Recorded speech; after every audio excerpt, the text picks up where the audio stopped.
MLC ఎన్నికల్లో బీజేపీకి BRS సహకరించిందని అన్నారు మంత్రి శ్రీధర్ బాబు. పరోక్షంగా బీజేపీని గెలిపించేందుకు కేసీఆర్, కేటీఆర్, హరీష్ రావు పనిచేశారని ఆరోపించారు.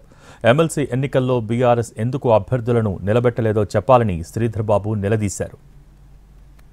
టీఆర్ఎస్ పార్టీకి సంబంధించి వారి నాయకత్వం కేసీఆర్ గారు, హరీష్ గారు, కేటీఆర్ గారు ఇచ్చిన ఆదేశానం స్పష్టంగా కనబడుతోంది. మొత్తం రవీందర్ సింగ్కు వచ్చిన ఓట్లు మేమనుకుంటున్నాం ఆయనకు వచ్చిన ఓట్లు వ్యక్తిగతంగా వచ్చిన ఓట్లు మొత్తం పరోక్షంగా ఈరోజు రవీందర్ సింగ్ గారికి మొత్తం యావత్ పార్టీ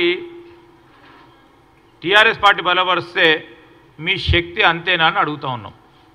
పరోక్షంగా పూర్తి స్థాయిలో బీజేపీకి సపోర్ట్ చేసి బీజేపీని గెలిపించుకోవాలని వారికున్న ఫెవికాల్ బంధం ఇంకా కూడా గట్టిగా చేయడానికి ఈ శాసన మండలిని ఎన్నికల సందర్భంలో వారు చేసిన